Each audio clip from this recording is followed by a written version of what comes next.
एक भजन है, जय राधा माधव कुंज बिहारी गोपी जन वल्लभ गिरिवरधारी। बड़ा आसान है, आप इसको दोहराने की कोशिश करिए। बोलिए, जय राधा माधव कुंज बिहारी गोपी जन वल्लभ गिरिवरधारी।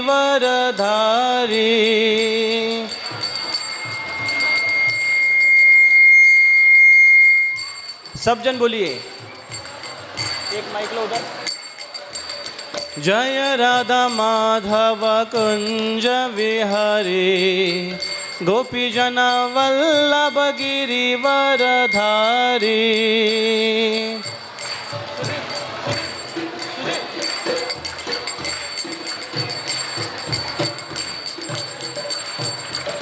यशोदानंदन ब्रज जन रंजना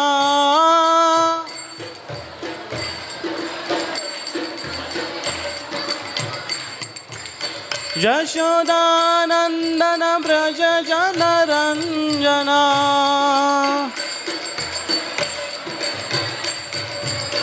यमुना तीरावनचारी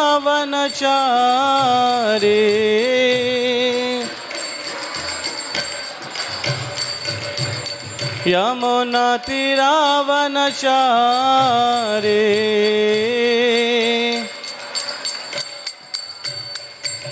जय राधा माधव कुंज बिहारी गोपी जन वल्लभ गिरिवरधारी।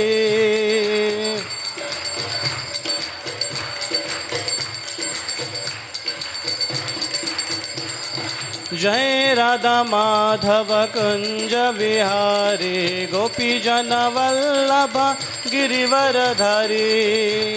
जोर से तालियों के साथ, जोर से।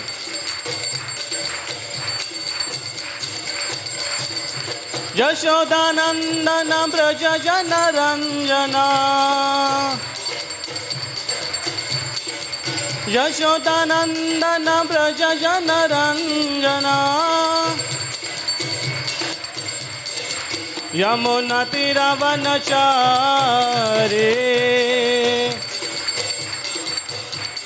यमुना तीरावनचारी।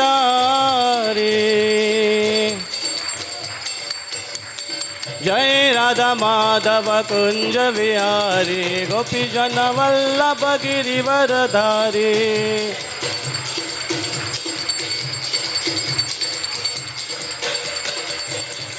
जय राधा माधव कुंज बिहारी गोपी जन वल्लभ गिरिवरधारी।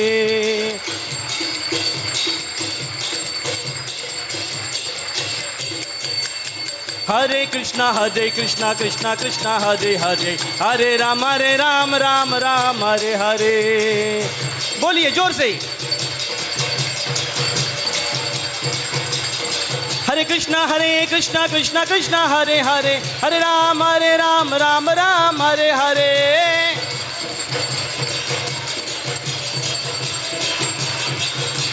हरे कृष्णा कृष्णा कृष्णा हरे हरे, हरे राम राम राम हरे हरे।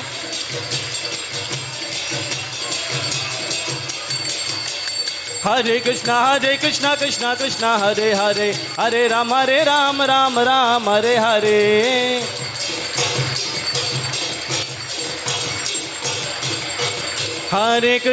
हरे कृष्णा कृष्णा कृष्णा हरे हरे, हरे राम राम राम हरे हरे। हरे कृष्णा कृष्णा कृष्णा हरे हरे, हरे राम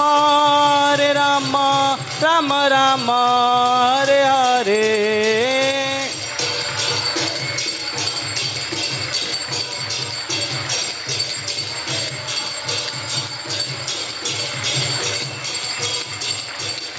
हरे कृष्णा कृष्णा कृष्णा हरे हरे, हरे राम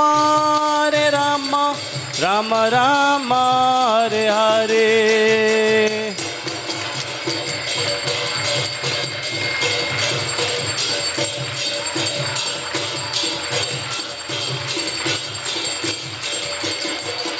जय राधे श्याम राधे श्याम राधे श्याम जय राधे श्याम।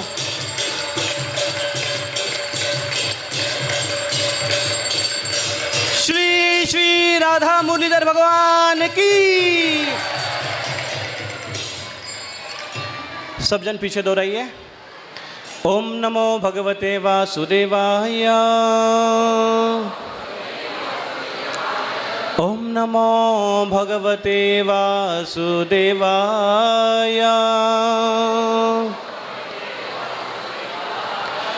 ओम नमो भगवते वासुदेवाय।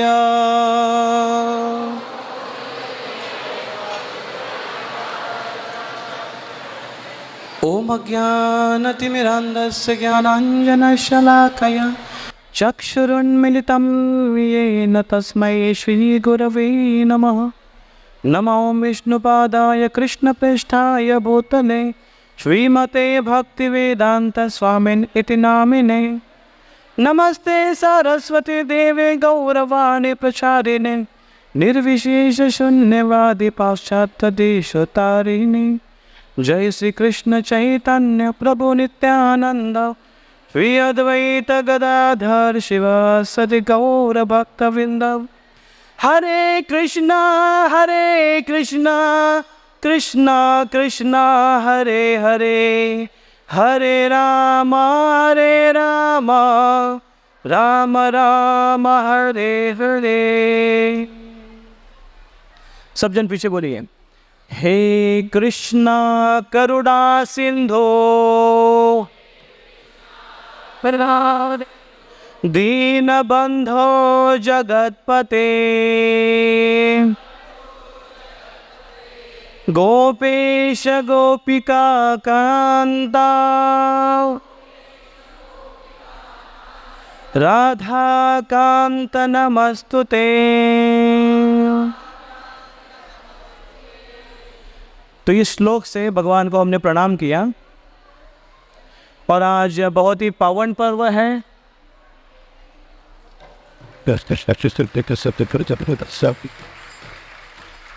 श्री कृष्ण जन्माष्टमी महामहोत्सव और भगवान कृष्ण का प्राकट्य दिन। जैसे हर एक को अपना जन्म तिथि पसंद है और हम हर कोई उसको मनाना चाहते हैं। आप में से कितनों की इच्छा है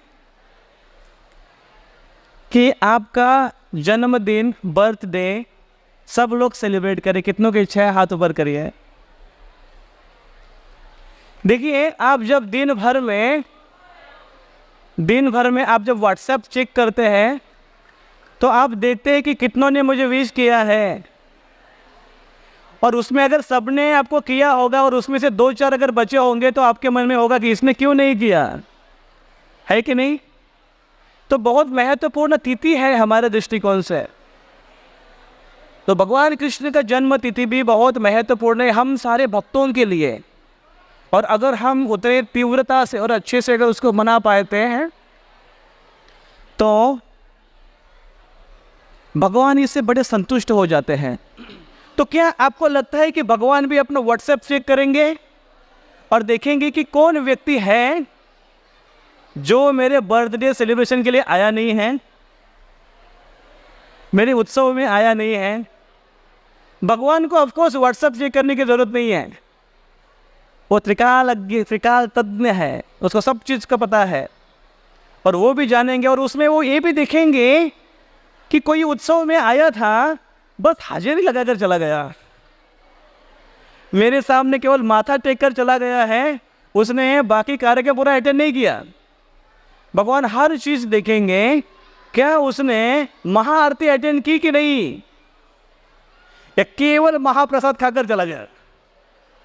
तो पूरा प्रोग्राम, ऑफकोर्स हर चीज़ करेंगे तो भगवान उसका लाभ देंगे, लेकिन पूरा अगर हम करेंगे तो पूरा लाभ मिलता है। तो आज कृष्ण का जन्म तिथि है। देखिए कृष्ण क्या बताते हैं भगवद गीता में, थोड़ा उसके ऊपर चर्चा करते हैं हम। कृष्ण भगवद गीता में 2 अध्याय में कहते हैं कि कोई व्यक्ति मेरी भक्ति में अगर थोड़ा सा कार्य करे तो उसको बहुत अधिक लाभ मिलता है। एक श्लोक है भगवद गीता में, दूसरे अध्याय के 39वें श्लोक में। आप इस श्लोक को दोहराइए मेरे पीछे, बोलिए।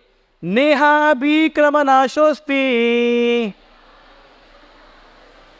प्रत्यवायो न विद्यते स्वल्पमप्यस्य धर्मस्य त्रायते महतो भयात्। इस श्लोक में भगवान कृष्ण बड़ा अच्छा हमको दिलासा देते हैं। वो कहते हैं कि कोई व्यक्ति मेरे भक्ति का एक छोटा सा अंग भी करे। एक अंग मतलब हमारे शरीर में कितने अंग है ना, एक अंग अगर हमारा दुखने लगे तो तकलीफ होती है। एक अंग सुदृढ़ होने से नहीं चलता है, सारा अंग सुदृढ़ होना चाहिए। लेकिन भगवान बोलते हैं कोई मेरे भक्ति का एक अंग भी अगर करे तो भी उनको लाभ दूंगा मैं। नेहा अभिक्रमनाशोस्ति प्रत्यवायो न विद्यते स्वल्पमप्यस्य धर्मस्य। अगर स्वल्प मतलब बहुत थोड़ा अगर व्यक्ति कोई भगवान की आराधना में भक्ति के अंग को पालन करता है। कौन से अंग है?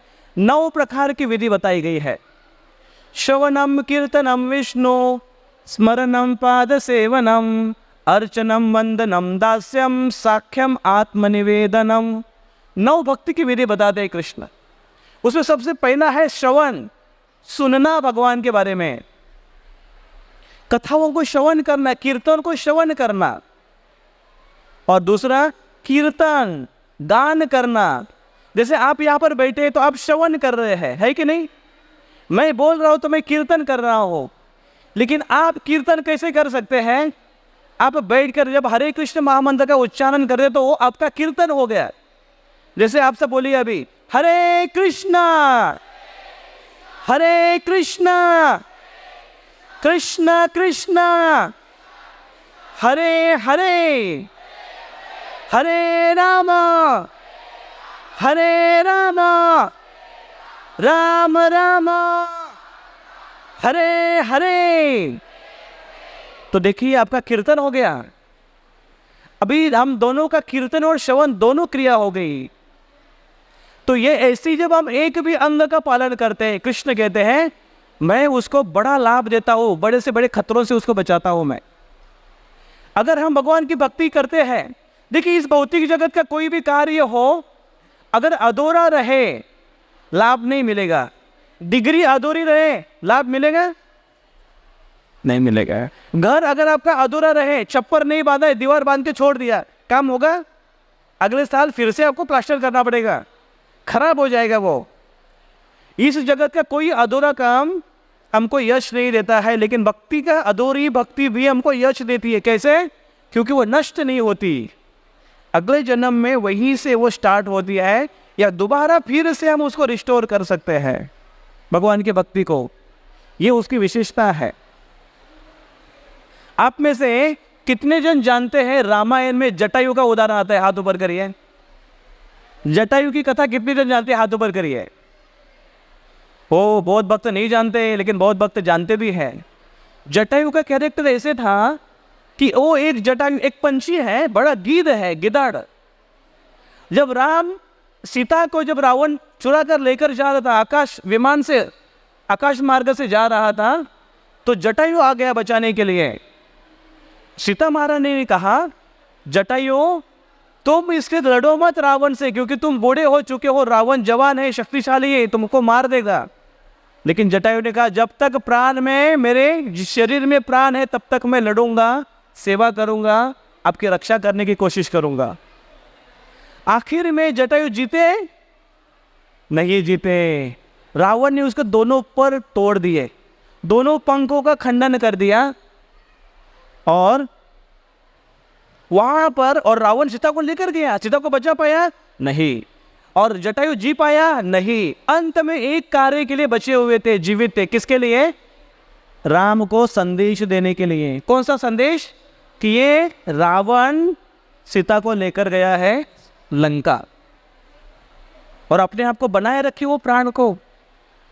और फिर रामचंद्र आए, और रामचंद्र ने देखा कि मेरे भक्त की ये दशा हो गई है। उन्होंने अपने गोद में लिया, अपने गोद में लिया, लहू लुहान होते हुए थे, खून से पूरा लथपथ थे, अपने गोद में लिया, उसको दुलारा, उसको पानी पिलाया। पिलाने के लिए पानी नहीं था। प्रभु रामचंद्र ने बाण मारा और उस बाण से जगत के सारे तीर्थों को एक जगह बुलाया। इसलिए वो स्थान अभी भी है। नासिक के बाजू में एक टाकेत नाम का धाम है। उस धाम को क्या कहते हैं पता है आप? सर्व तीर्थ ऐसा नाम है उसका। सर्व तीर्थ धाम ऐसे नाम है उसका, क्योंकि जगत के सारे तीर्थ वहां रामचंद्र ने प्रकट किए। और आपको बताओ मैं, जहां पर रामचंद्र ने बाण मारा था वहां से पानी अभी भी कंटिन्यूसली वो पानी बह रहा है। कंटिन्यूसली वो तीर्थ वहां से बह रहे हैं, चाहे कितना भी सूखा हो जाए, कितनी भी समस्या आ जाए फिर भी। और जटायु को वो पानी पिलाया प्रभु रामचंद्र ने, और उसके अंतिम विधि की स्वयं भगवान ने। जो भगवान अपने खुद के पिता के अंतिम संस्कार नहीं कर पाए, खुद के पिता के संस्कार नहीं कर पाए, वो जटायु के संस्कार किए। ये है भक्तों की महिमा। भगवान भक्तों का ऐसा ख्याल रखते हैं।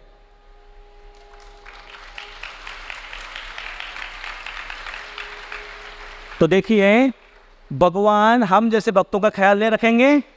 बिल्कुल। थोड़ी भी भक्ति करे भगवान दुगना उसका लाभ देंगे।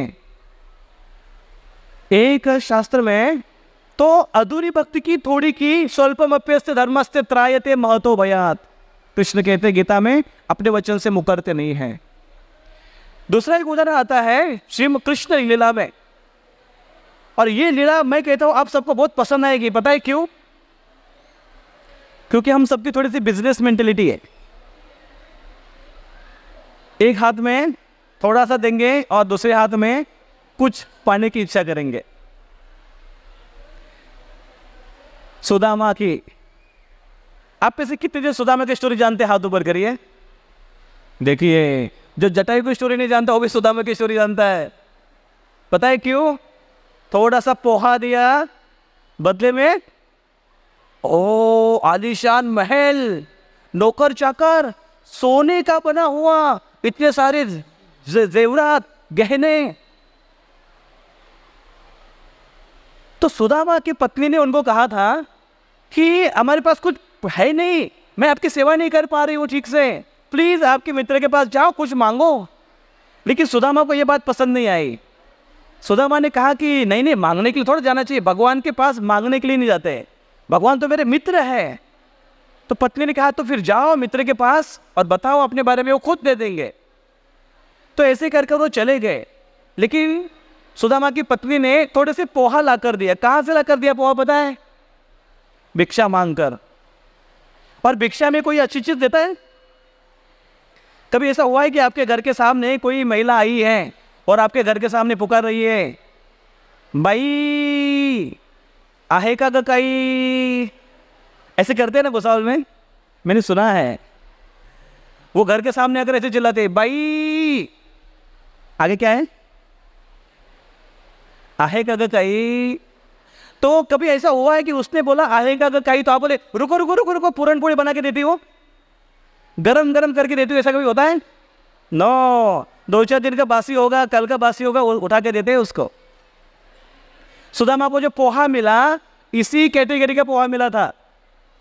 बचा कुचा, टूटा हुआ, टुकड़े टुकड़े वैसे उनको मिले थे।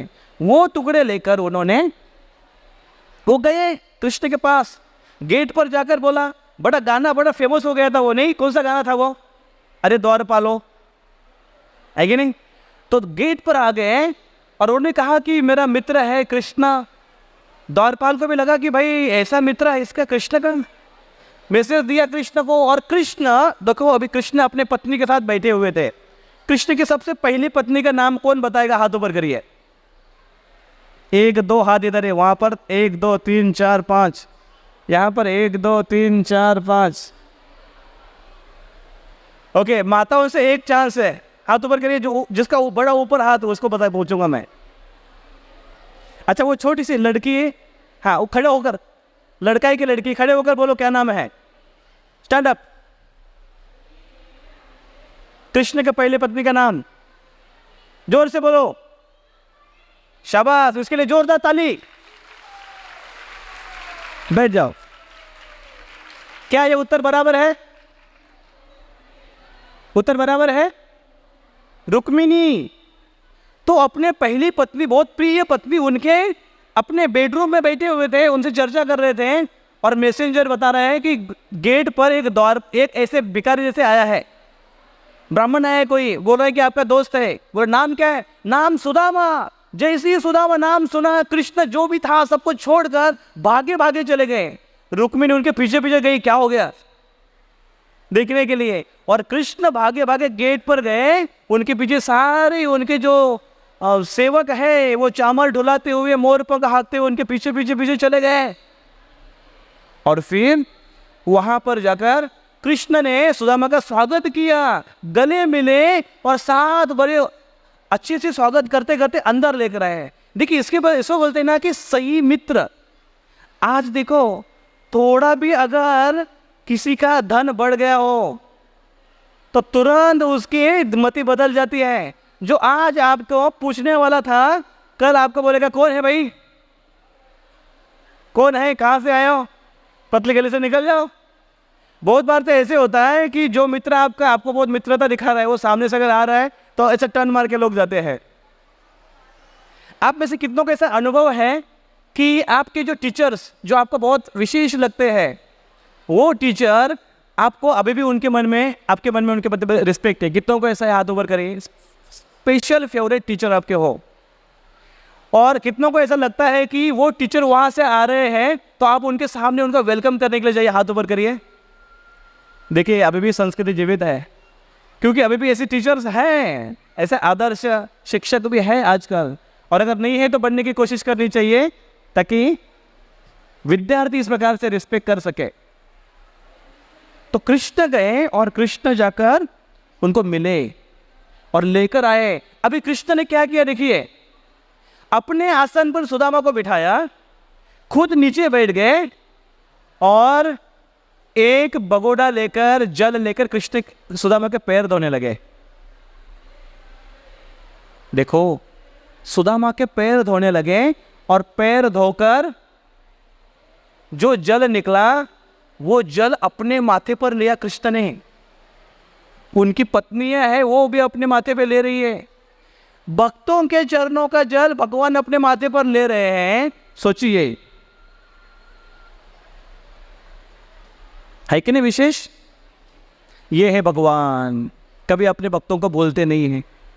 और फिर कृष्ण सुदामा को अच्छे से बिठाने के बाद उसको पृच्छा की, उसको अच्छे से खिलाया, उसको अच्छे से पिलाया, और उसके बाद जब तृप्त हो गए फिर आकर बैठे। बोले बताओ सुदामा कैसे हो, कैसे आना हुआ? सुदामा बोले नहीं नहीं, ऐसे ही तुमको मिलने के लिए आया मैं। सुदामा भूल गए कि क्यों आए थे, लेकिन कृष्ण को देखकर इतने खुश हो गए, इतने आनंदित हो गए, इतने गदगदित हो गए कि कृष्ण को देखते ही रह गए। और उनकी चर्चा चल रही थी, कौन सी पता है? गुरुकुल में जो जो काम किया था वो। तो कृष्ण बोलने लगे, सुदामा तुमको याद है, तुमको याद है तुमने चुपचाप चने खाए थे, मुझे नहीं दिए थे? और सुदामा बोला हाँ नहीं, लेकिन उसके पीछे कुछ कारण था। और पता है हम लोग कैसे गए थे अपने गुरु की संतुष्टि के लिए, हम कैसे गए थे उधर, और कैसे हम लकड़ी जमा कर रहे थे, कैसे हम बादल में फंस गए थे, कैसे घमासान बारिश हो गई, ऐसे घंटों घंटों चर्चा हो गई उनकी। फिर कृष्ण बोले कि अरे सुदामा तू इतना दूर से आया, तेरे दोस्त को मिलने के लिए आया, कुछ लेकर नहीं आया मुझे देने के लिए? तो बोले नहीं है, मैं गरीब हूँ, मैं क्या दे सकता हूँ? बोले नहीं नहीं, मेरे भाभी ने जरूर कुछ तो कुछ दिया होगा। बोले बताओ क्या है तेरी पोटली में? और कृष्ण ने वो छीन कर ले ली पोटली, और उसमें क्या था? जोर से बोलिए। पोहा। पोहा कोई बड़ी बात है? अभी कृष्ण क्या बोलते देखो, कृष्ण ने पोहा लिया, कृष्ण बोले अरे इतने स्वादिष्ट तुम वहां से भेंट लाई हो मेरे लिए, और तुम छुपा कर रख रहे हो, लाओ। और कृष्ण ने एक मुट्ठी भरी और खा ली। कृष्ण ने मुट्ठी भर के जब खा लिया, और कृष्ण बोले वाह ये इतना स्वादिष्ट है कि जन्माष्टमी के बाद बड़ी फीस्ट होती है, 56 भोग से भी ज्यादा मीठा है। कृष्ण इतना प्रेम से उसको ग्रहण कर रहे थे। पता है क्यों? भावग्राही जनार्दना। कृष्ण भाव के बुके होते हैं और इस प्रकार से कृष्ण ने उसको स्वीकार किया। और कृष्ण ने एक मुट्ठी खाई, दूसरी मुट्ठी खाई। रुक्मिणी देवी को चिंता हो रही है कि भगवान अभी क्या करने वाले हैं।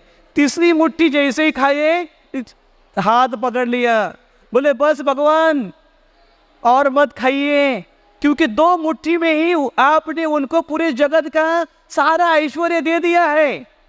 अभी तीसरी मुट्ठी भी खाएंगे तो मुझे उनके घर में दासी बनकर सेवा करना पड़ेगा, लक्ष्मी के रूप में। इसलिए क्योंकि मैं आपको छोड़ना नहीं चाहती हूं बस। लेकिन मन में ये विचार था, लेकिन बोली क्या, भगवान इतना स्वादिष्ट प्रसाद है, वो आप ही क्यों खा रहे, थोड़ा हमको भी दे दो। मन में कुछ अलग था लेकिन बोल कुछ अलग रही, थोड़ा हमको भी दे दो। तो वो उन लोगों ने ले लिया और वो सारे रानियां मिल बांट कर खा रही है। अब ये महाप्रसाद बन गया। क्यों? पहले कृष्ण ने खाया ना, महाप्रसाद बन गया और सब लोग उसको ग्रहण कर रहे हैं। और फिर कुछ समय सुदामा रुके वहां पर। सुदामा को याद नहीं आया जब वो वापस जा रहे थे अपने घर की तरफ। अभी काफी गैप है इसमें, है काफी गैप है, क्योंकि कृष्ण मिले कहां पर, सुदामा कहां मिलने गए थे, कौन सी जगह पर, कृष्ण कहां रहते थे, जोर से बोलिए, द्वारका। और सुदामा कहां से आए थे, पोरबंदर, पोरबंदर से आए थे, गुजरात में है। काफी गैप है वहां पर, बहुत दूर है, पैदल जा रहे और कृष्ण के बारे में ही सोच रहे और कुछ नहीं सोचे। फिर उनको अचानक याद है, अरे मैंने तो मांगा ही नहीं, अभी पत्नी को क्या जवाब दूंगा। बहुत बार पतियों का ये प्रॉब्लम होता है, कभी कुछ काम बोला होगा और भूल गए तो टेंशन आता है, अरे अभी पत्नी क्या बोलेगी, जवाब देना पड़ेगा। तो फिर बोले जान दो, लेकिन कृष्ण का संग तो मिला, मांगना क्या है। लेकिन जब सुदामा अपने घर गए तो उनके घर के जगह पर बड़ा महल था, इतना बड़ा महल था उनके घर के सामने। तो उन्होंने बोला कि ये मेरा ही घर है। बोले नहीं नहीं नहीं नहीं, ये मेरा नहीं हो सकता है। थोड़ा आगे चले गए, घर में झांक कर देखा तो उनको लगा कि ये मेरी पत्नी की जैसे दिख रही है, लेकिन ऐसी कपड़ा ठाट बाट मेकअप किया, ब्यूटी पार्लर जाकर रही है, पूरा ज्वेलरीज पहना हुआ है। तो उन्होंने बोला कि ये नहीं नहीं, मेरी पत्नी ऐसी थोड़ी हो सकती है। फिर वो आगे चले गए तो वो पत्नी बाहर आ गई घर के बाहर। बोले अरे कहाँ जा रहे हो, ये अपना ही घर है, मैं आप ही की पत्नी हूं। तब उन्होंने देखा कि अरे बाप रे, ये कायाकल्प कैसे हुआ। और उन्होंने कहा ये सारी कृष्ण की लीला है, कृष्ण अगर देना चाहे तो उनको कोई रोक नहीं सकता है। वो छप्पर क्या, पूरा घर ही गायब कर नया महल तैयार कर सकते हैं। बस भक्ति वैसी होनी चाहिए, भक्ति वैसी होनी चाहिए कृष्ण के प्रति। और कृष्ण भर भर के दे रहे हैं सुदामा को। इतना देने के बाद भी, अभी देखिए कृष्ण की विशेषता देखिए, इतना भर भर कर देने के बाद भी, महल देने के बाद भी, संपत्ति देने के बाद भी कृष्ण क्या सोच रहे हैं, अरे मैंने सुदामा के बराबरी का नहीं दिया, मैंने उसको, मैं सुदामा को ठीक से दे नहीं पाया। सुदामा को महल दिया, सोना चांदी सब कुछ दिया, ऐश्वर्य दिया, नौकर चाकर दिए, एक पोहे के बदले में, 2 मुट्ठी के बदले में। लेकिन फिर भी क्या सोच रहे, बराबरी का नहीं दिया। क्यों कृष्ण ऐसा सोच रहे बराबरी का नहीं दिया? क्योंकि कृष्ण बोल रहे हैं मेरा जो ऐश्वर्य है ये भौतिक जगत के साथ साथ आध्यात्मिक जगत का मेरा ऐश्वर्य है, जहां पर हजारों लक्ष्मी झाड़ू मारने के लिए तैयार होती है। लक्ष्मी सहस्र शत संभ्रम सेव्यमानम, सहस्र लक्ष्मी झाड़ू मारने के लिए तैयार होती है। उधर इतने सारी लक्ष्मियां हैं सेवा करने के लिए, इतना ऐश्वर्य है कृष्ण का। कृष्ण कहते हैं मैंने तो केवल थोड़ा सा दे दिया, मेरे इस इतने सारे ऐश्वर्य से थोड़ा सा दे दिया, ओह मैं कम पड़ गया, ऐसे वो सोचने लगे। तो इस प्रकार से कृष्ण भक्तों के साथ आदान प्रदान करते हैं। बस केवल एक ही चीज़ों की आवश्यकता है, कृष्ण को एक ही चीज चाहिए रहती है, कौन सी पता है? वो है कृष्ण के प्रति सच्चा प्रेम। और सच्चा प्रेम हम कैसे दिखा सकते हैं कृष्ण को?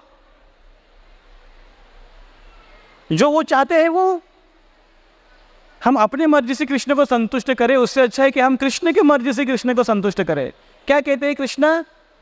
सततम कीर्तयन्तो माम यतन्तश्च दृढ़व्रतः। सततम कीर्तयन्तो माम, मेरा सतत कीर्तन करो। फिर क्या करो?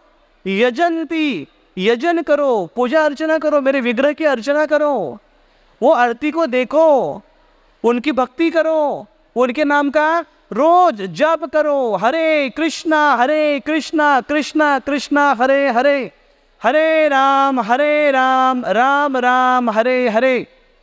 भगवान के नाम का जाप करो। कब कब करो? रोज रोज। हम खाना कब कब खाते हैं? रोज खाते हैं, रोज खाते हैं। तो हमारा खाना रोज क्यों? शरीर मेंटेन करने के लिए। वैसे आत्मा की जरूरत है भगवान का भजन करना, भगवान के नाम का कीर्तन करना। तो इस प्रकार से भगवान का नाम का जब हम कीर्तन करेंगे रोज नित्यता से और श्रवण करेंगे, भगवान संतुष्ट हो जाएंगे। लेकिन रोज श्रवण करने की विधि है हमारे पास, अवसर है हमारे पास। यस, बिल्कुल। श्रील प्रभुपाद अंतर्राष्ट्रीय कृष्ण भावनामृत संघ इस्कॉन के संस्थापकाचार्य श्रील प्रभुपाद जी, उनकी कृपा से विविध जगह पर इस्कॉन के सेंटर्स हैं जहां पर रोजाना कार्यक्रम होते हैं। रोज मंगल आरती होती है सवेरे 4:30 बजे। अपने यहाँ पर इस्कॉन मंदिर है, मुरलीधर मंदिर, LIC ऑफिस के बाजू में, बस स्टैंड, अमर स्टोर के बाजू में। रोज सवेरे 4:30 बजे मंगल आरती होती है। और हर रविवार सवेरे भागवतम कक्षा होती है और प्रसाद होता है सबके लिए, भंडारा। और हर मंगलवार शाम को 7 बजे प्रवचन होते हैं, भगवत गीता जानने की विधि बताई जाती है, भगवत गीता समझाई जाती है। और उसके बाद सबके लिए महाप्रसाद रहता है। तो सबके लिए ये उपलब्धि है, ये फैसिलिटी है। बस हमको आवश्यकता है इसका लाभ लेने की, ताकि कृष्ण हमको उस प्रकार से कृपा प्रदान करे। तो आइए उसका एक टोकन अभी जो हमने श्रवण किया है, हम अभी कीर्तन के रूप में भगवान को पुकारेंगे।